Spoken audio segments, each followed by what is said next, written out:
3 مرحلے میں بتا رہا ہوں. دنیا سے سارے جھمیلوں سے چکر نکل کر کے قبر میں جانے کو سوچا کہ سکون ملے گا, قبر میں پہنچا تو بھی قبر سے اٹھا, حشر میں سوچا, حشر میں حساب کتاب الگ, اور پکڑ ہو گئی. اب یہ آخری منزل تھی. اب سوچو دنیا کے چکروں سے نکل کر قبر میں آیا تھا سکون لینے کے لیے, وہاں نہیں ملا. قبر سے اٹھ کر کے حشر میں سوچا تھا کہ وہاں سب ختم ہو جائے گا. حشر کے میدان میں حساب کتاب ہو جانے کے بعد اعلان کر دیا گیا کہ فلاں بن فلاں جہنم میں جائے گا. کون سی لائف اس کے پاس رہی؟ نہ دنیا, نہ قبر, نہ حشر, خسارہ ہی خسارہ. اسی لیے قرآن میں اللہ نے فرمایا وَالْعَصْرِ إِنَّ الْإِنسَانَ لَفِي خُسْرٍ, زمانے کی قسم بے شک انسان گھاٹے میں ہے, انسان خسارے میں ہے.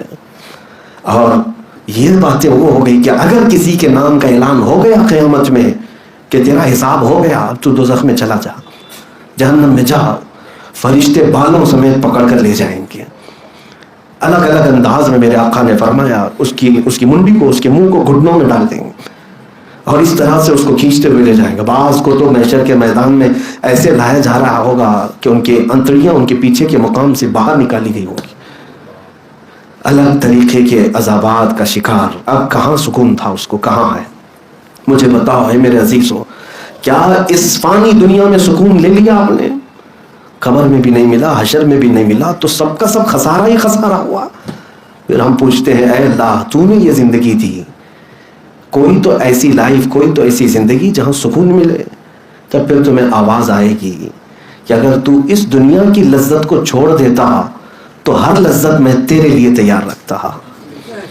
ہاں, لیکن تو نے ان لذتوں کے لیے ہمیشہ کی زندگی کو قربان کر دیا. آج میں اسی بات پر آتا ہوں, کاش اللہ اور اس کے رسول سے سچی محبت کرو تو پھر وہ وقت آپ دیکھو گے کہ یہاں سے جاؤ گے, قبر میں جانے سے پہلے تمہارے استقبال کی تیاریاں ہو رہی ہوں گی.